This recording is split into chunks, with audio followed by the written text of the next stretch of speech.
गज की दूरी, ये शारीरिक दूरी, साथ साथ मुंह को फेस कवर, ऐसा गमछा भी चल जाता है।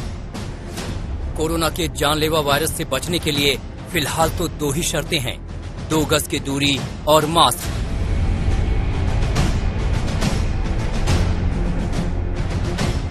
लेकिन दिल्ली की सड़कों और बाजारों में इन दोनों निर्देशों की सरेआम धज्जियां उड़ रही हैं।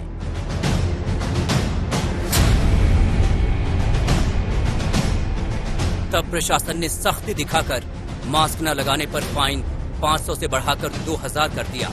अब बिना मास्क वालों की बहानेबाजी है। भैया अभी जूस पीने के लिए हटाया है। मैं तो अभी तो सांस लगाने के लिए बाथरूम में करने जा रहा था, मैं थूकने के लिए जा रहा था, अंदर ही जा रहा था। हम देश की आदमी था भाई, अपना मास्क गले में लटकाया हुआ है। अच्छा, सॉरी, हम बात कर रहे थे पीछे से। अरे सही गलत कुछ नहीं, एक डराव है, बहुत अच्छा है। 5000 कर दो, कम से कम आदमी मास्क लगा के तो रहेगा। इस सख्ती से हो सकता है कि लोग मास्क लगाने के लिए प्रेरित हों, लेकिन इससे प्रेरणा मिल गई राजनीति को। विपक्ष ने केजरीवाल सरकार पर हंगामा बोल दिया। कोरोना पर बुलाई गई सर्वदलीय बैठक में दिल्ली के बीजेपी अध्यक्ष आदेश गुप्ता और कांग्रेस अध्यक्ष अनिल चौधरी ने मास्क पर फाइन बढ़ाने का विरोध किया। विपक्ष ने पूछा कि मास्क पर फाइन वसूलने की जगह मास्क बांटते क्यों नहीं। बगैर मास्क के चालान की जो कीमतें 500 से 2000 कर देना जुर्माना, और लोगों से अपील करना कि लोग और पॉलिटिकल पार्टीज मास्क बांटें।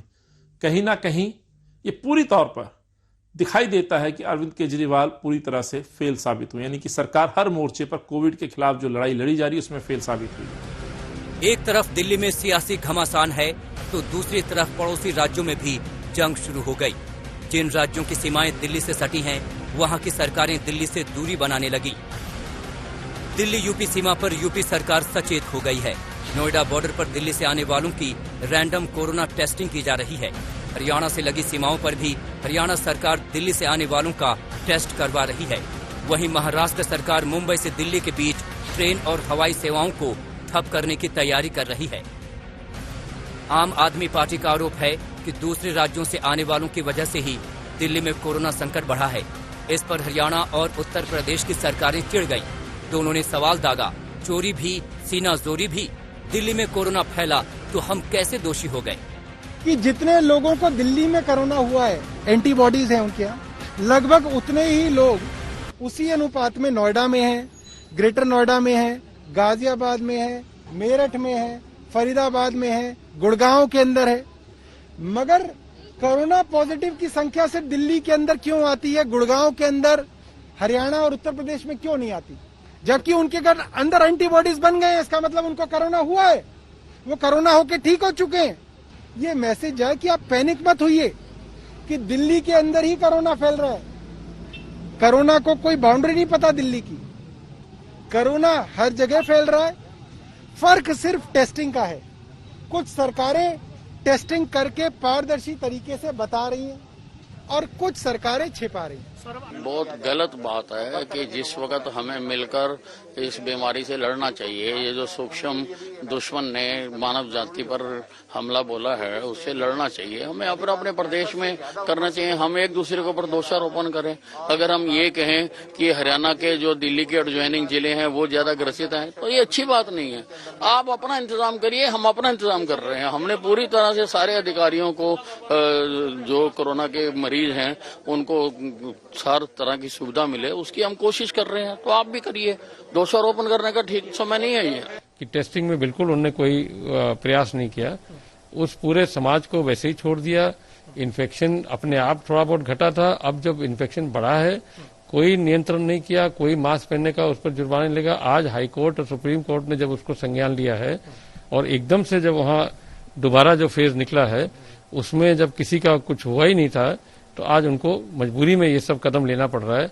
तो अपना घर जो आम आदमी पार्टी नहीं संभाल पा रही है और खाली इस तरह का बयान दे रही है कि उत्तर प्रदेश में, उत्तर प्रदेश तो पूरा WHO ने भी इसको स्वीकार किया है कि हमारा प्रबंधन और हमारा नियंत्रण करने का तरीका बिल्कुल सही है। पूरे विश्व ने इसको माना है। एक तरफ पड़ोसी राज्यों से घमासान है तो दूसरी तरफ दिल्ली की एक जंग केंद्र से भी छिड़ गई है। आपका आरोप है कि केंद्र ने 250 ICU देने का वादा किया था लेकिन दिया नहीं। दोनों सरकारें और उन्हें चलाने वाली पार्टियां आमने सामने आ गई।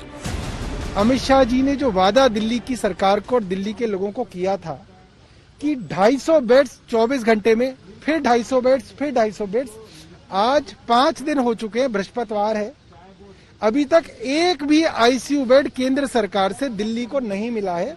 तो उसमें थोड़ी शीघ्रता करें, क्योंकि दिल्ली के अंदर स्थिति जो है वो आईसीयू बेड्स की जरूरत है उसकी।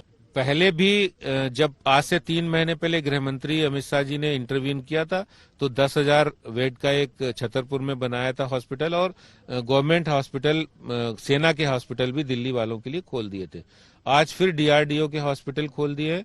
अब 2 दिन पहले मीटिंग हुई तो मैं बात करूंगा, लेकिन व्यवस्थाएं तो केंद्र सरकार पूरी तरह से मदद करने के लिए तैयार है और कर भी रहे हैं। इसलिए दिल्ली सरकार का मेरा ये मत है, दिल्ली सरकार को अगर प्रोएक्टिव अप्रोच होकर काम करते तो ये आज ये दिल्ली वालों को नौबत नहीं करती।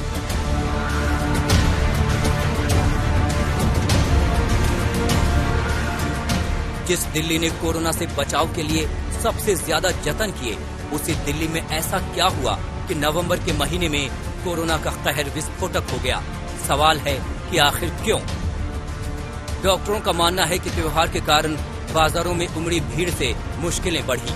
साथ ही लोगों ने बचाव के लिए न्यूनतम जरूरतों को भी नहीं माना। नवंबर में बढ़े प्रदूषण ने भी कोरोना के वायरस को बढ़ा दिया। दिल्ली में सबसे ज्यादा टेस्ट होने के कारण भी यहाँ मामले सामने आए हैं। कोरोना से देश की राजधानी दिन प्रतिदिन बेहाल होती जा रही है। ऐसे में जरूरत ज्यादा मुस्तैदी की है, न कि राजनीति की। अरविंद ओझा के साथ संजय शर्मा, दिल्ली आज तक।